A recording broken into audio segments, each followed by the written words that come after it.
Bonjour, bonsoir, chers téléspectateurs, c'est un plaisir, une fois de plus, de vous retrouver nombreux devant vos petits écrans au rendez-vous de cette autre édition de votre émission de la réussite et du succès.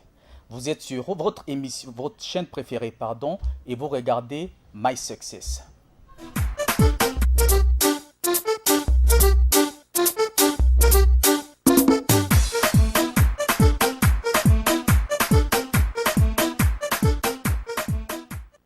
Mon invité du jour est un psychologue, consultant, surtout promoteur du tutorat du millénaire. Il va nous dire davantage tout au long de ce programme sur cette activité pour laquelle il est le pionnier ici dans la ville de Douala. C'est un plaisir pour moi de le recevoir sur ce plateau. Il s'appelle Monsieur Tan de Paul-Fils. Bonjour Monsieur Tan. Bonjour Eric. Alors comment allez-vous? Je me porte très bien, merci. C'est un plaisir de vous recevoir sur ce plateau. Le plaisir est partagé. Il est partagé. C'est une émission que j'apprécie bien, hein, Eric. Parce que j'ai souvent eu l'occasion de visionner les autres promoteurs. Donc c'est intéressant. Voilà. Merci et merci au nom de toute l'équipe, n'est-ce pas, de production de l'émission My Success pour cette marque, n'est-ce pas, d'amitié et de sympathie. Alors, dites-moi, comment se porte le foyer du tutorat? Le foyer se porte très très bien, surtout cette année. Nous avons démarré nos activités il y a de cela 5 ans. Cette année, je pense que c'est l'une des années où nous avons accueilli plus de pensionnaires. Même si on semble avoir cette année des enfants présentant beaucoup de problèmes, beaucoup de difficultés. Ok, nous allons, comme j'ai dit tantôt, vous allez vous étaler davantage, vous allez nous en dire, n'est-ce pas, davantage sur cette activité qui est, ma foi, très très difficile lorsque on a, n'est-ce pas, la charge des mômes, des adolescents. Alors, nous ne sommes pas seuls, nous sommes accompagnés d'une charmante dame qui n'est autre que l'épouse de Monsieur Tan. Il s'agit de Madame Tan Suzanne. Bonjour Madame. Bonjour Eric. C'est un plaisir de vous recevoir sur ce plateau. Oh, moi de même, je dirais que je suis très flattée d'être invitée ce matin dans votre studio. Merci beaucoup. Le plaisir est pour moi, chers téléspectateurs. Le décor est implanté. Je vous invite à regarder ce reportage qui illustre une épopée de la journée, n'est-ce pas, de travail, du quotidien dans ce foyer très très très jovial, d'où l'ambiance est bon enfant. Je vous invite donc à regarder ce reportage. Nous, on se prend juste après. Arrivé très tôt ce matin au tutorat du millénaire, le promoteur de ce foyer éducatif, M. Tan de Paul-Fils, se rassure que le réveil des pensionnaires est effectif. Ah, tu as presque fini. Et qui est là? Les filles, comme très souvent, sont les premières réveillées et prêtes pour le départ. Les garçons, quant à eux, traînent encore le pas. Le réveil a été certainement brutal. Les injonctions du promoteur ont suffi à les booster. Mais fais vite, il est déjà 7 heures passées, tu seras en retard. Pendant que les uns préparent les effets et dressent le lit, il y en a qui sont encore dans la douche. Dans une autre pièce, la régente du foyer s'occupe des plus petits. Ah oui, il faut toujours accélérer, hein, les booster un peu pour que ça avance. Et je pense qu'aujourd'hui ils seront à l'heure. Le petit déjeuner est pris à la hâte à cause du retard. Avec une tasse de lait, hein, mais il y a une heure indiquée après laquelle personne n'a plus le droit de prendre sa tasse. Parce que certains prenaient leur sachet de lait, de chocolat, mettaient dans la poche. Et là, on a décidé d'éviter cela. Et puis, la politique, c'est de les pousser à tout faire de manière à ce qu'ils soient à l'heure. Donc, quand on traîne, ça bouscule tout et finalement, on est en retard. Donc là, je pense que lui va prendre son pain sans lait ce matin. À 7 heures, tout ce beau monde est prêt pour le chemin de l'école.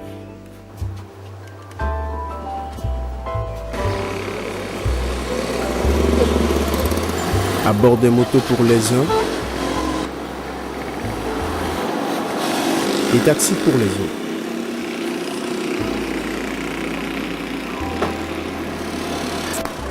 C'est au tour de Monsieur Tendeux de s'apprêter pour une soutenance des assistantes de famille.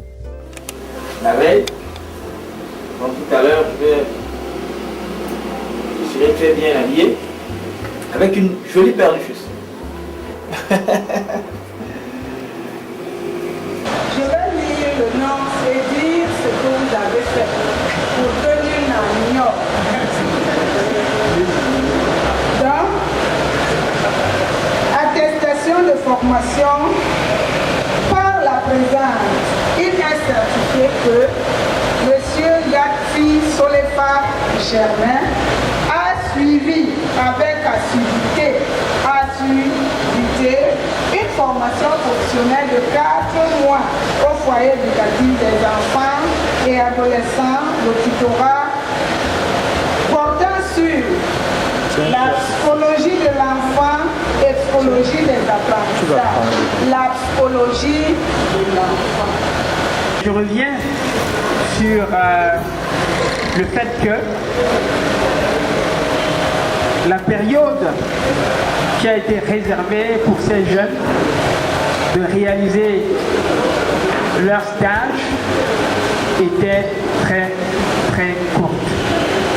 Mais l'objectif qui était visé était tout simplement d'amener ces stagiaires à apprendre à identifier un problème dans une famille. Voilà, ce matin, je ne vous ai pas présenté le foyer. Je vais vous faire le tour du propriétaire. Hein? Venez par ici. Bon, ici déjà, c'est un espace qui est souvent utilisé pour la détente. Parfois, quand les parents viennent rendre visite à leurs enfants, ils peuvent s'asseoir là. Chacun trouve son espace pour que les gens soient libres de s'exprimer. Mais vous voyez là de l'autre côté, nous avons une table de ping-pong.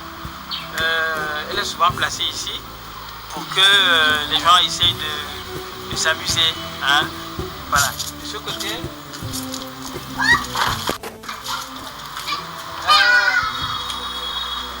y a un petit jardin ici.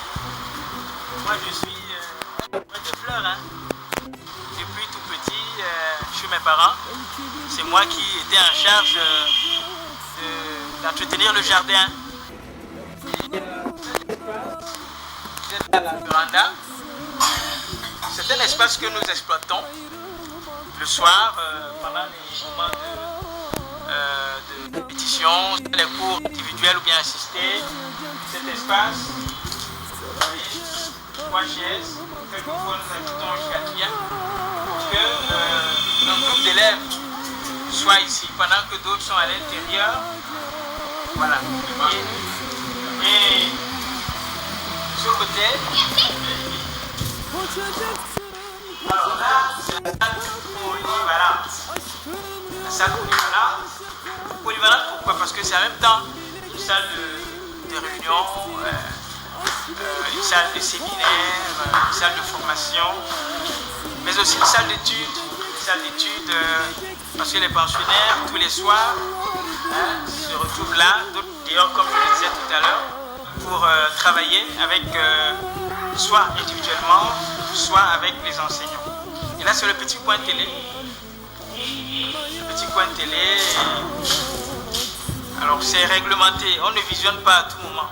On visionne seulement pendant les heures de quartier libre.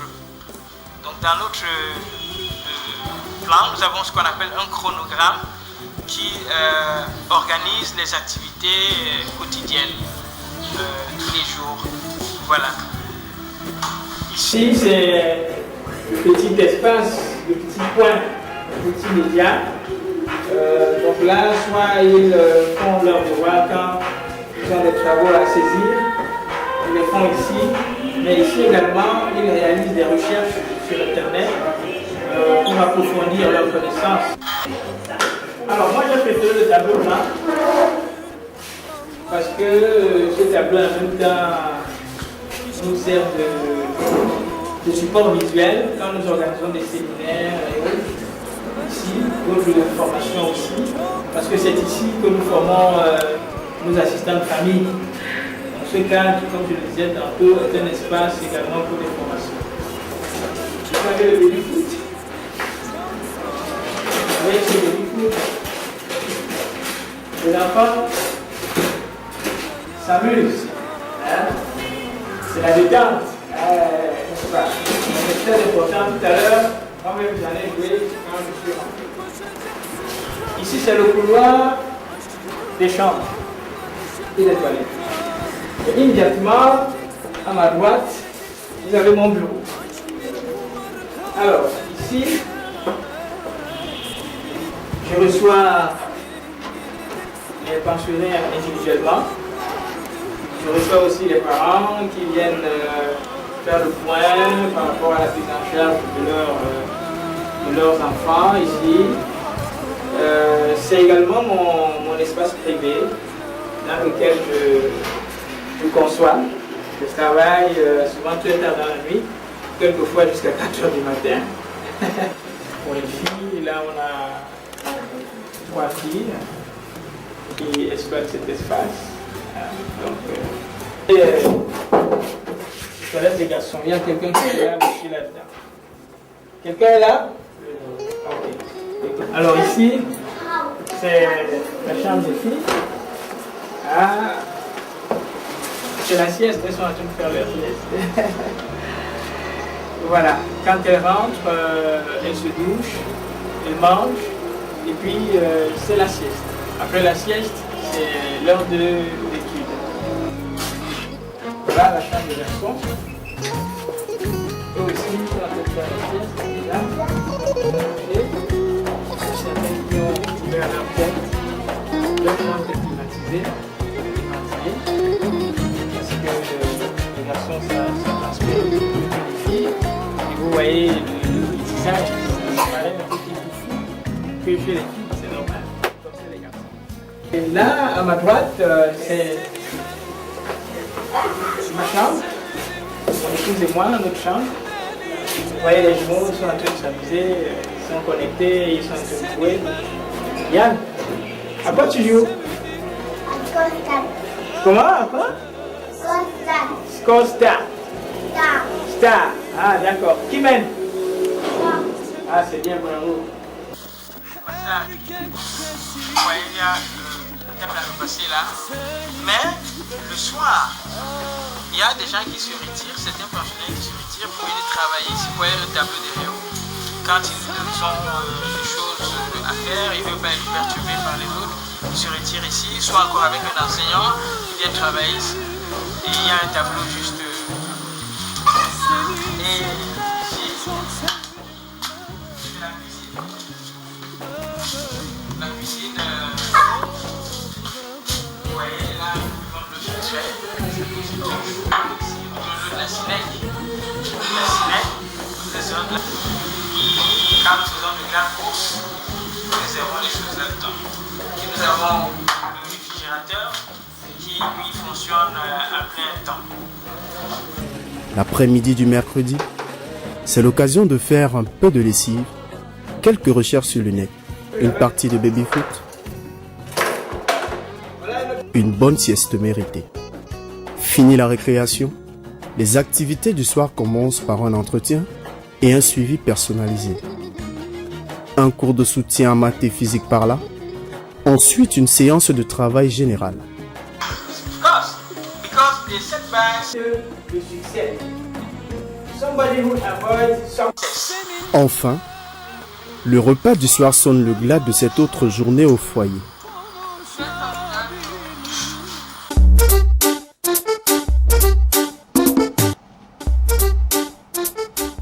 Si vous nous prenez à l'instant, chers téléspectateurs, vous venez de suivre le reportage du promoteur du tutorat du millénaire en compagnie, n'est-ce pas, de son épouse qui nous font le plaisir d'être sur le plateau de My Success. Alors, Monsieur Tang, ça vous suscite un commentaire, ce reportage de vous qu'on vient de regarder?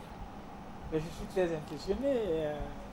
Vous avez restitué pratiquement tout ce qui se passe au quotidien dans le foyer éducatif le tutorat du millénaire depuis la matinée jusqu'au coucher pratiquement. Donc je suis très impressionné et avoir un regard autre que celui que j'ai souvent eu, c'est-à-dire je suis en même temps, je suis souvent acteur. Là maintenant j'étais comme spectateur, donc je voyais à distance ce qui se passe, ça fait une très bonne impression et franchement je suis satisfait de la restitution. Alors, vous êtes psychologue de profession. Alors, pour l'imaginaire des Camerounais, des téléspectateurs qui nous regardent, à quoi consiste le travail d'un psychologue? Le psychologue, c'est un professionnel, c'est quelqu'un qui est d'abord formé, qui est passé par une université et qui a reçu un ensemble d'enseignements qui lui permettent de faire une lecture sur les processus de pensée qui conduisent à un comportement quelconque. Donc, c'est un spécialiste, si vous voulez, ou un expert de la relation entre le psychisme et le comportement. Donc, il y a des mécanismes qui se mettent en place, neurologiques, sociaux, des interactions et autres, qui peuvent provoquer un comportement X ou Y que le psychologue analyse et qu'il peut modifier également. Est-ce que les Camerounais ont cette culture de consulter les psychologues que vous êtes? Est-ce que ça rentre dans nos mœurs? Progressivement. Vous savez, aujourd'hui, nous évoluons dans un contexte où on ne peut plus parler de Camerounais et rester dans cette logique de Camerounais fermés. On a des chaînes satellitaires qui nous permettent de voir ce qui se passe ailleurs, à travers même des films, à travers des émissions télévisées. On voit ce qui se passe ailleurs. Ailleurs, il y a des psychologues. Ici même, dans notre pays, il y a des universités qui forment des psychologues. Du coup, ils ont pour devoir de faire connaître leur métier. Et donc, progressivement, les Camerounais découvrent. La preuve, vous voyez, on a beaucoup de parents qui sollicitent nos services et qui sont satisfaits. Si nous fonctionnons depuis 5 ans dans le tutorat du millénaire, c'est la preuve que vraiment les Camerounais comprennent progressivement ce que c'est que la psychologie. Et la psychologie apporte des solutions à certains problèmes.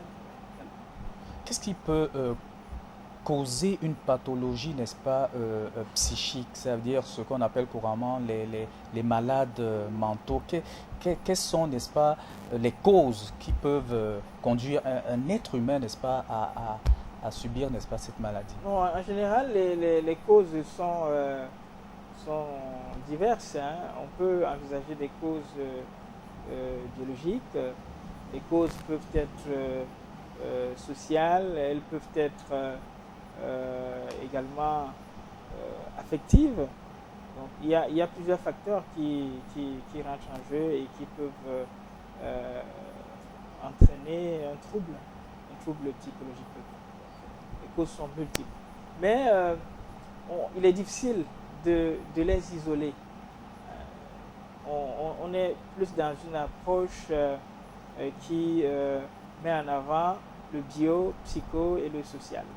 Pour mieux comprendre la souffrance, les troubles, on explore tous les aspects. Voilà. Est-ce qu'il vous arrive de ramener à la raison, n'est-ce pas, des malades atteints? Il vous est déjà arrivé d'avoir travaillé déjà sur quelqu'un qui souffre de cette pathologie et de lui faire retrouver sa santé? Ben, je ne voudrais pas avancer sur ce terrain parce que nous sommes en train de parler de l'éducation essentiellement. Parce que j'interviens ici dans le cadre de l'éducation essentiellement. Sinon, bien sûr, en tant que psychologue, j'ai souvent reçu des sujets présentant des troubles et je leur ai apporté ce que j'ai pu apporter. Et j'ai le sentiment que la plupart de mes patients ou de mes clients sont souvent partis étant satisfaits.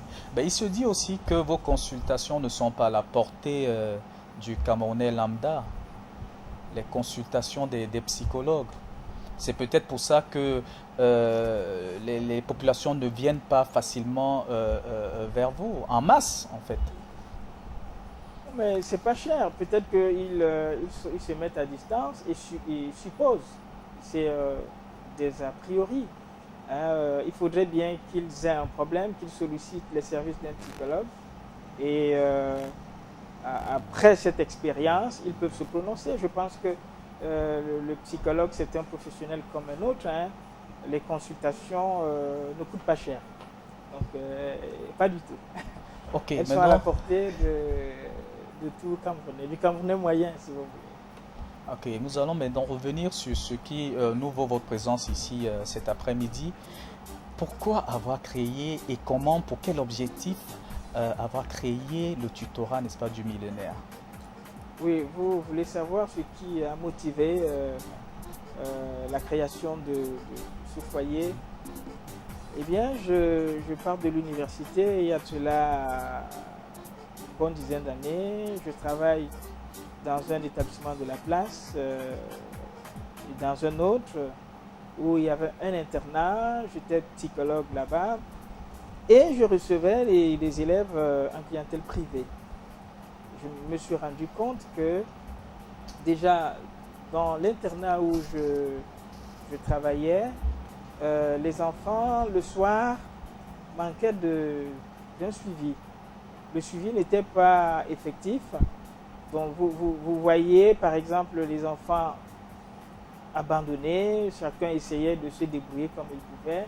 Il n'y avait pas un adulte pour s'assurer qu'ils sont vraiment en train de travailler. Ça, c'était la première observation. Et bon, c'était normal qu'à la fin, on observe ou on constate que les résultats n'étaient pas toujours satisfaisants. Il y avait également des problèmes de comportement et autres. Il y avait des difficultés à déceler les interactions entre ces enfants parce qu'ils étaient nombreux dans cet internat-là. Et puis je me suis dit, pourquoi ne pas créer une structure capable de mieux contenir les enfants sans les fermer. Parce que dans les internats classiques, il y a une rigidité des lois, mais en même temps, à l'intérieur, il y a un manque de suivi. Il fallait donc trouver, résoudre cette équation-là, une formule dans laquelle les enfants devaient être en même temps contenus, mais ouverts cette fois-ci au monde. Donc, ils ne sont pas dans un environnement fermé, ils partent de la structure le matin pour l'école, donc ils rencontrent d'autres personnes, ils sont au courant des choses, mais en même temps, ils ont accès à Internet, donc, et puis ils ont un téléviseur qui diffuse, mais tout donc est en réglementé. fait, ça veut dire que là, c'est la différence qui est entre un internat et votre foyer. Oui, c'est la différence qu'on peut faire. L'une des différences. L'une des différences. Oui. Ok. Donc, et les enfants que je recevais précédemment en clientèle privée, quand ils revenaient à la séance prochaine, il y avait comme quelque chose qui avait manqué. Parce qu'on donnait des devoirs thérapeutiques qui n'étaient pas exécutés, soit parce qu'il n'y a pas eu un accompagnement effectif de la part des parents, ou quelquefois, tout simplement, l'enfant n'a pas réalisé son devoir thérapeutique et ça freinait l'évolution. Mais quand on les a dans le foyer, les devoirs thérapeutiques sont régulièrement exécutés, on s'assure que c'est fait. Et là, donc, on a la possibilité d'avoir des résultats escomptés. Donc, voilà à peu près l'équation. Il fallait la résoudre. Et donc, il fallait rester dans la gestion d'un nombre restreint pour que les interactions entre les enfants soient contrôlées. Alors, pour cette année, vous avez combien de pensionnaires? Cette année, nous avons 9 pensionnaires, et donc 7 internes et 2 externes. Alors, Madame Tang, Une fois de plus, c'est un plaisir, n'est-ce pas, de vous avoir à mes côtés. Alors, dites-nous, dans toute cette activité, c'est-à-dire gérer les enfants, il faut rappeler aux téléspectateurs que vous êtes étudiante en marketing, commerce et vente. C'est ça. Alors, comment vous arrivez déjà à concilier vos études, à gérer, n'est-ce pas, tout ce beau monde? C'est des gaillards. Oui, je dirais que ce sont des gaillards, c'est vrai, mais j'arrive quand même parce que je suis mère de 2 enfants, comme on l'a vu dans le reportage. Donc, j'arrive à concilier les deux. C'est vrai, c'est pas facile parce qu'ils ont des éducations différentes. Et ils viennent d'horizons différents aussi. Ils viennent d'horizons différentes, ils viennent de divers milieux. La catégorisation n'est pas la même, mais on réussit quand même, M. Tan et moi, à trouver le juste milieu, à les encadrer, à essayer de les manager à ce que personne n'aille de travers. Et le quotidien, la nutrition, tout ce qui concourt, n'est-ce pas, à gérer, je vais dire quoi, j'ai vu par exemple des enfants qui font la lessive, les congélateurs sont pleins. Comment vous arrivez, n'est-ce pas, à manager tout cela? Racontez-nous, ça veut dire un budget le mois, c'est pas évident, c'est des grands garçons, c'est des grandes filles, il faut les nourrir, il faut surtout bien les nourrir. Comment ça se passe? Bon, c'est déjà un budget par semaine parce que quand on est nombreux, le marché il devient aussi rude, entre parenthèses. Mais déjà, nous recevons dans notre foyer, nous avons 2 types. Nous avons les francophones et nous avons les anglophones. Vous avez vu la mercredi, c'était les anglophones qui faisaient la lessive. Les anglophones font la lessive le vendredi. La nutrition, c'est un petit déjeuner le matin, un bout de pain avec une tasse de lait. Comme ils ne rentrent pas à la même heure, quand ils rentrent des classes, ils ont droit à un repas. Ils vont se doucher, ils prennent leur repas. Ils vont se réveiller à 18h30 pour faire l'étude, qui peut être assistée ou non. Ils sont censés terminer à 20h30, mais il y a certains qui prolongent, qui peuvent terminer à minuit. Mais même si tu termines à minuit, tu dois faire une pause à 20h30 pour venir prendre ton dîner. Et après 20h30, pour ceux qui n'étudient plus, il y a ce qu'on appelle chez nous le quartier libre. Tu peux regarder la télé, être sur ton ordinateur, je ne sais pas. Mais déjà que l'ordinateur aussi est réglementé. Ouais. Comme vous l'avez pu constater dans le reportage, de lundi à vendredi, quand ils sont sur le net, ils ne doivent ouvrir que les sites éducatifs. Maintenant, avoir accès à d'autres sites comme Yahoo, Facebook, c'est à partir du samedi jusqu'à dimanche après-midi. Donc ça veut dire que c'est une attention permanente que vous assurez au quotidien. Tout à fait, Eric. C'est un chronogramme qui est affiché sur les portes des chambres. C'est un tableau de tâches, c'est-à-dire quand j'arrive à la maison, si je trouve par exemple une bouteille d'eau qui n'est pas remplie, je sais à qui m'adresser parce que j'ai déjà dressé une liste, j'ai les noms, les jours, les heures. Donc je peux arriver, je trouve un plat sale et je dis, c'est Eric par exemple qui n'a pas fait la vaisselle. Et je vais passer à la punition parce que nous avons aussi un règlement intérieur qui est affiché, qui a été lu, approuvé et signé par ses pensionnaires, par le parent. Ça veut dire que quand je passe à une sanction, tout le monde sait que oui, la sanction, c'est ça. Ok, tout à l'heure, vous allez nous dire les petites difficultés, n'est-ce pas, au quotidien que vous rencontrez dans l'exercice, n'est-ce pas, de votre tâche. Alors, chers téléspectateurs, je vous invite à suivre ce deuxième arrêt, c'est la rubrique témoignage. Arrivé très tôt ce matin au tutorat du millénaire, le promoteur de ce foyer éducatif, M. Tonde Paul Fils, se rassure que le réveil des pensionnaires est effectif.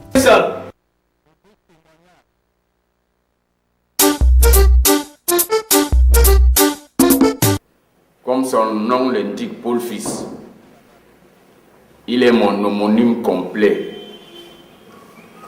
Et brièvement, quand sa maman a conçu, 3 mois après, sa maman est tombée malade. Elle n'avait jamais fait 2 mois à la maison, toujours malade. Quand il est né, j'ai dit tout ce que j'ai supporté, c'est mon homonyme, parce qu'il n'y a personne qui pouvait m'aider dans toutes ces tracasseries. Bref, il part à l'école, il grandit. Bon, mais curieusement à l'école, Quelquefois, il venait très fatigué. Ça me gênait, je ne savais pas qu'est-ce que c'est. Un jour, par curiosité, je pars dans son sac, je trouve un kimono. Comment? J'étais très furieux. Je l'appelle, je lui dis, mais qu'est-ce qui se passe? Qu'est-ce que c'est que ça? Il était très, très étonné. Et comme il ne supportait pas les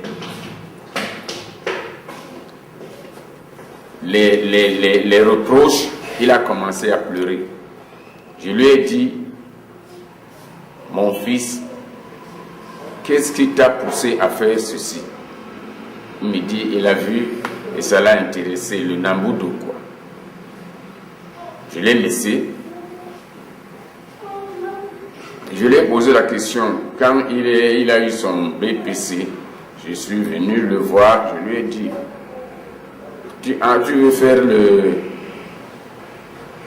le Nambudo. Le Nambudo te sert à quoi?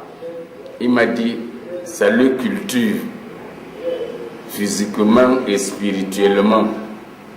Bon, je n'ai toujours rien dit. Après, le Nambudo, il me dit, papa, je veux faire la psychologie. C'est comme pour les rêves. Je lui ai dit, la psychologie, est-ce que vous avez les débouchés là pour qu'ils peuvent te nourrir? Il me dit oui. Je lui dis, tu me dis oui, moi je n'ai jamais entendu parler. Il me dit, il y a beaucoup de filières et je peux tirer bon compte. Sans toutefois vous mentir, je ne savais pas où ce qu'il en est. Mais de temps en temps, il m'expliquait qu'est-ce que c'est la psycho et quels sont les avantages et les inconvénients. Bon, chemin faisant, il faisait la psychologie et il ne manquait pas son sport favori, le Nambudo. Il est même passé très très loin là. Bon, d'aucuns de ses collègues et amis sportifs l'appelaient toujours maître temps. Je ne savais pas ce que ça voulait dire maître temps.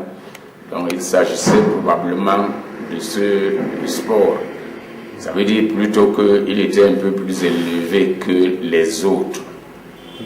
Oui, en parlant aujourd'hui de son établissement, je vois qu'il avait des horizons nouvelles que nous, ici, on ne voit pas. Mais à voir ce qui se passe, il a un avenir. Parce que il y a beaucoup de créativité. Et comme je suis venu à son mariage, je vois que ça va de l'avant. Et surtout le cadre, ça m'a intéressé. Le cadre de la formation des enfants, je finis par comprendre qu'il faisait ça juste pour former les enfants.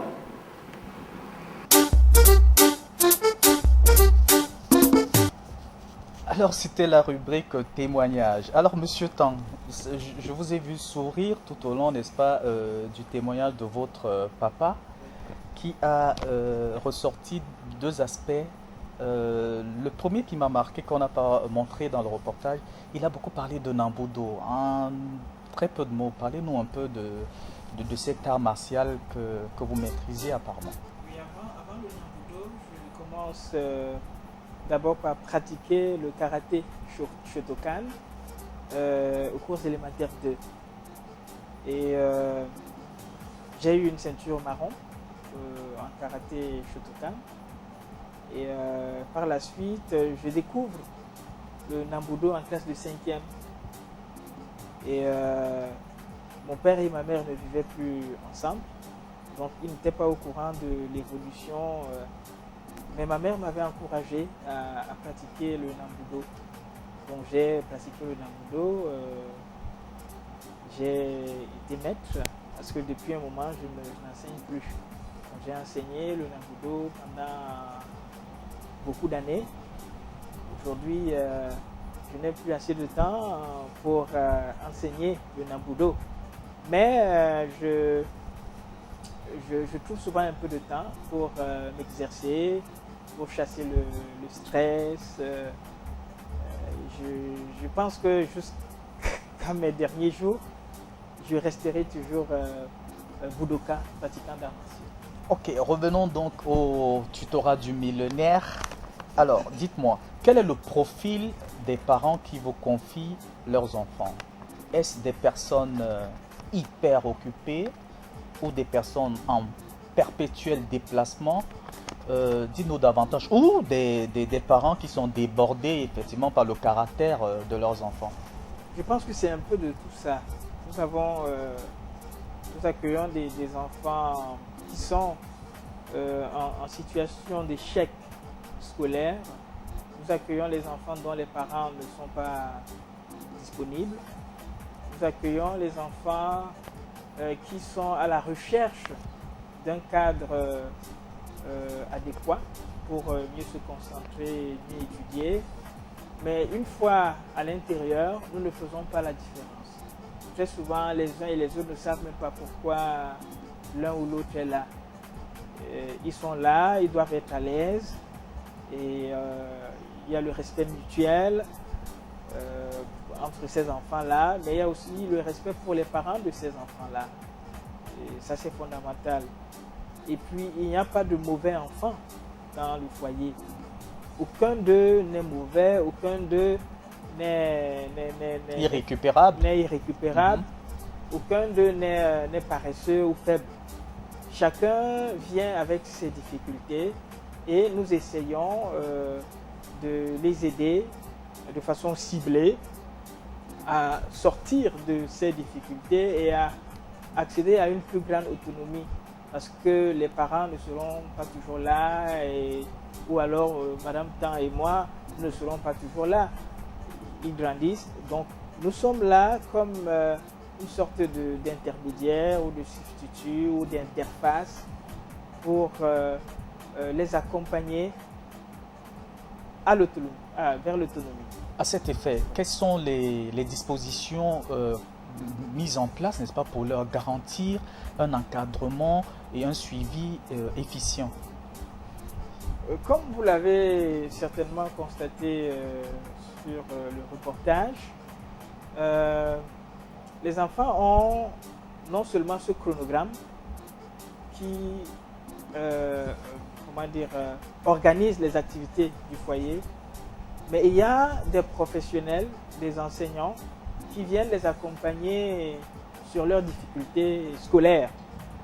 Parce que parfois les enfants manquent de motivation à cause des difficultés auxquelles ils font face du point de vue académique. Donc quand les enseignants viennent, ils prennent au plus petit niveau et essaient de les accompagner de sorte que, ayant gagné assez de compétences, ils peuvent continuer facilement. Et nous avons des séances de coaching, pratiquement 2 à 3 fois par semaine, de coaching de groupe où nous révisons les objectifs, nous motivons, nous apportons des techniques d'étude et de mémorisation, des séances de motivation, beaucoup d'activités pour les amener à être focalisés et à continuer à avancer. Nous avons aussi des rencontres individuelles dans mon bureau quand soit je constate qu'un enfant présente des lacunes oui, on constate qu'il y a quelque chose qui ne va pas, soit au niveau de l'école, soit au niveau du comportement. Ouais. Qu'est-ce que je fais? Je le prends dans mon bureau et puis j'essaie de l'entretenir pour essayer de déceler ce qui ne va pas et le coacher, le motiver pour qu'il ne baisse pas les bras. Voilà. Alors, Madame Tan, dites-nous, quelles sont les difficultés, n'est-ce pas, que vous racontez au quotidien pour gérer ces enfants-là?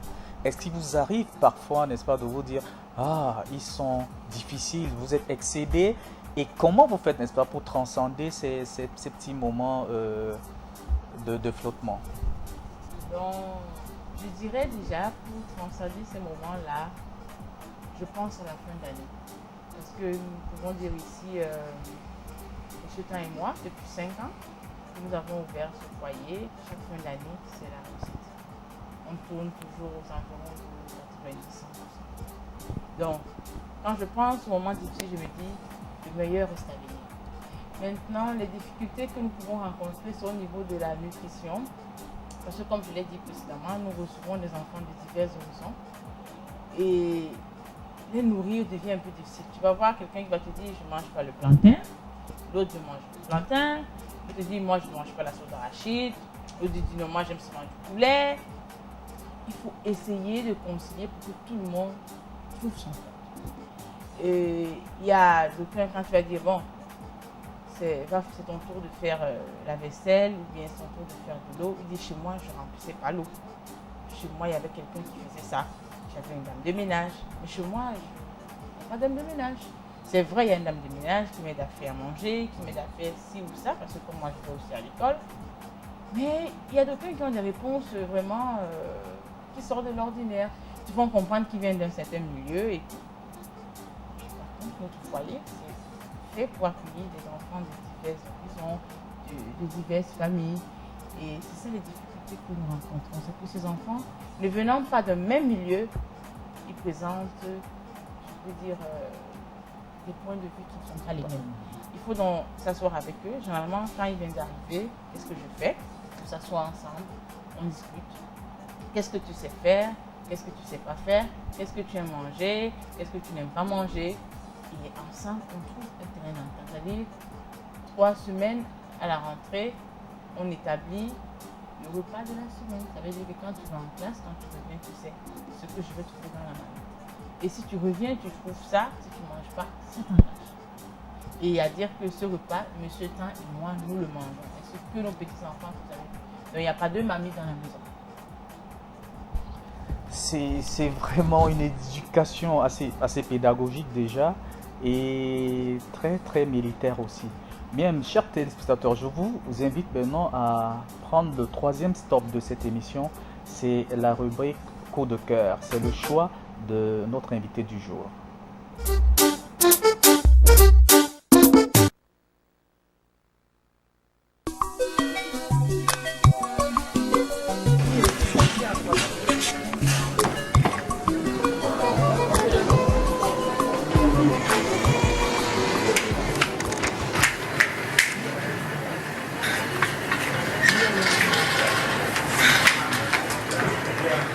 Ada, ogini. Ha ga-abịa ọkpọkpọ nke ha ga-abịa na ha ga-abịa o nne m ha ga-abịa o bịaka gịnị ka ịkwado bịaka ịkwado biko bịa na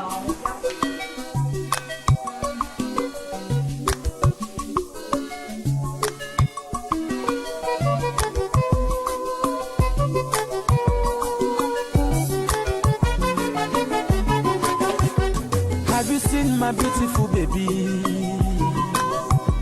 Have you seen my tomato baby? Oh, ELA, baby, suffer de cool me temper. Ada, baby, na sugar. Yo. Everybody they wait. Utakene no more. If any mama better soup na money kilamo. Ada mwa pekem ya. Ada.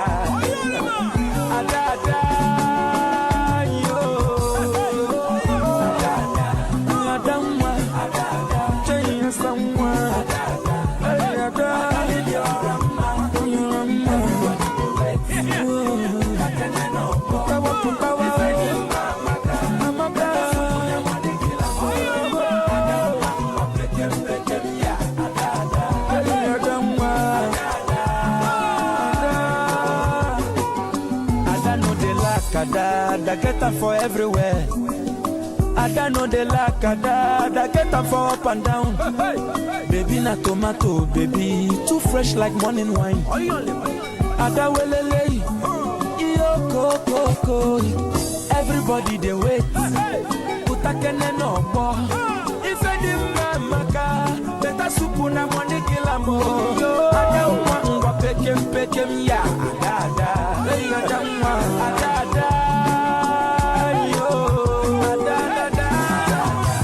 Ada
weluya, wa chopia. Adamwa ngwa weluya, wa chopia. Adamwa ngwa weluya, wa chopia. Adamwa ngwa weluya, wa chopia. Pepem, iya, ijawa, ije, okome, iyepem, iya, ipekempem. Mommy, bye bye, daddy, bye bye. In 9 months' time, we will come visiting with a boy and girl, and a bejima, adada, yo.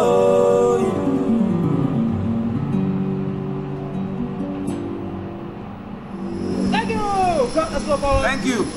That's what the great vote.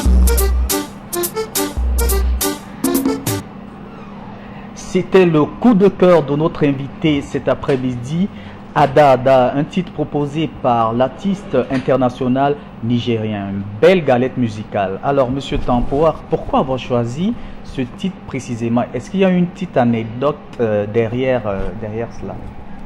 Oh oui, bien sûr. Mais mon épouse, elle aime bien la musique. Et donc, de temps en temps, elle mettait souvent ce morceau. Et puis, un jour, j'ai eu l'occasion de voir le clip à la télé. Et c'est le clip qui m'a accroché.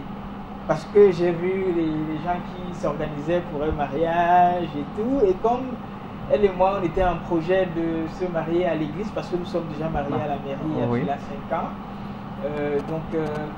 J'ai dit, mais tiens, ça me rappelait, ça me plongeait un peu dans tout ce que nous envisageons. Bientôt, je crois que c'est le mois prochain, que nous allons nous marier à l'église. Mes félicitations déjà d'avance. Merci. J'espère que l'équipe de My Success sera invitée d'office. Alors, un petit titre. Pourquoi lui avoir imposé, n'est-ce pas, cette musique, cette chanson, une belle chanson déjà, il faut le reconnaître. Je lui ai imposé ça de fait parce que chaque jour, quand il rentre du travail, c'est ça qu'il trouve sur mon ordinateur. Pour moi, c'est une belle chanson. Pourquoi? Parce que ça me replonge dans l'organisation du mariage. Ouais. Je vois cette fille qu'on acclame et je me vois être en train d'être acclamée le mois prochain. Oh, la princesse. Ok. Alors, Monsieur Tang, dites-moi, quels sont les critères à remplir, n'est-ce pas, pour intégrer votre foyer? Les critères sont simples, hein, mais le critère principal, il faudrait que l'enfant manifeste le désir d'être dans ce cadre-là. Il ne faudrait pas qu'on impose ce cadre à l'enfant.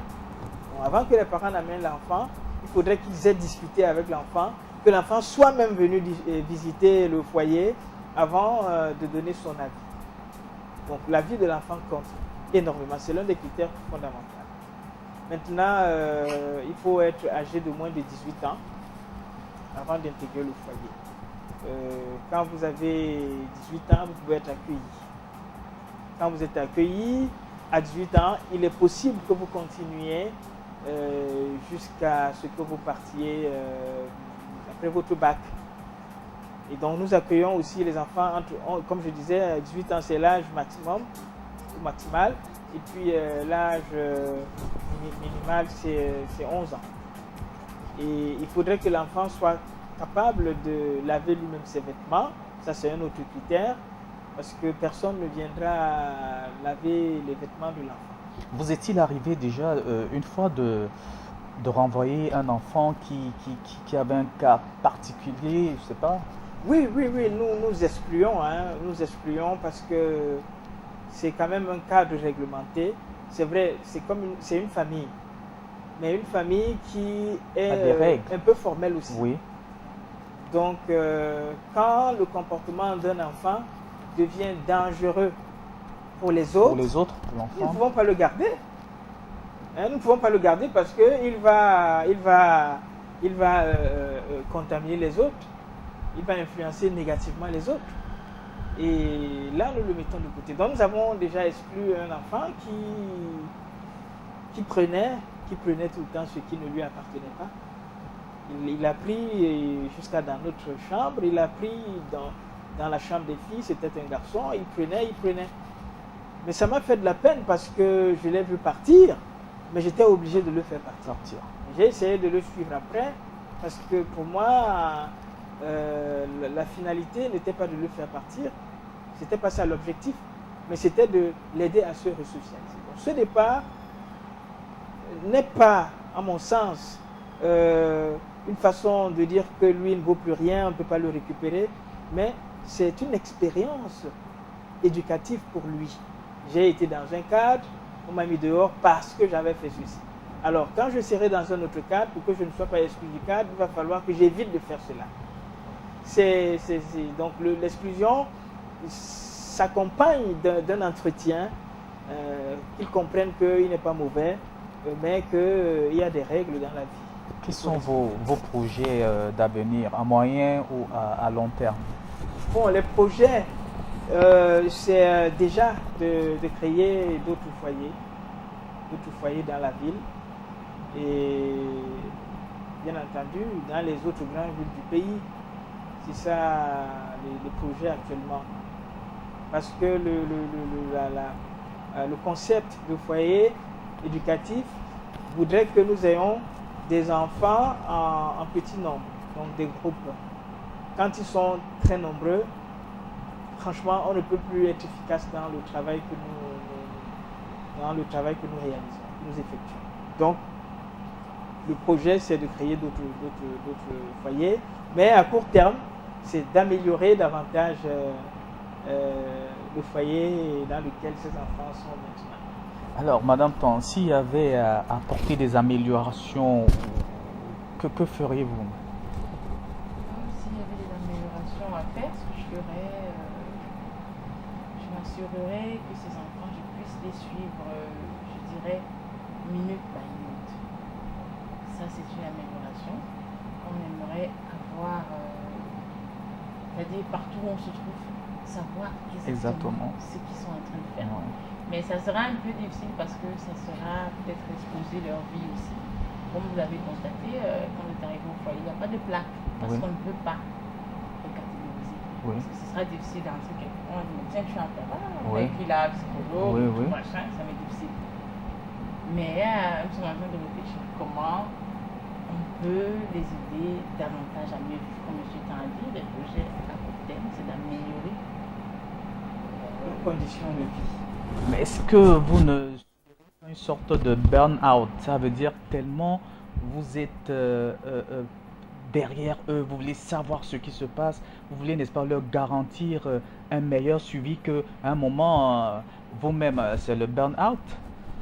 Oui, c'est parce que nous n'avons pas que ça. Moi, je travaille aussi dans un établissement de la place comme psychologue. Donc, je pars de là toujours très vite pour être là avant que ces enfants ne rentrent. Et donc, ça fait que... mais il n'y a pas de burn-out. Parce qu'on est organisé. Ouais. Mais ce qui est important quand même, c'est qu'il ne faudrait pas faire la police à ces enfants-là. Ouais. Qu'ils ressentent quand même un certain respect pour eux, une certaine autonomie, une certaine confiance aussi. Et c'est ce que nous essayons de faire. Mais j'ai constaté quelque chose, c'est que quand on y arrive, on a l'impression que c'est une grande famille. Donc il est difficile, n'est-ce pas, de différencier les enfants. C'est bon enfant, l'ambiance est bon enfant. Merci. Et vraiment, pour quelqu'un comme moi qui va très souvent en famille, c'est un chapeau que je peux déjà vous tirer parce que tout est en musique. Donc, merci Eric. Alors, madame, le temps qui nous est imparti est en train de tirer à sa fin. Est-ce que vous avez un dernier mot, je ne sais pas l'endroit, soit de vos pensionnaires, soit des parents qui vous regardent en ce moment?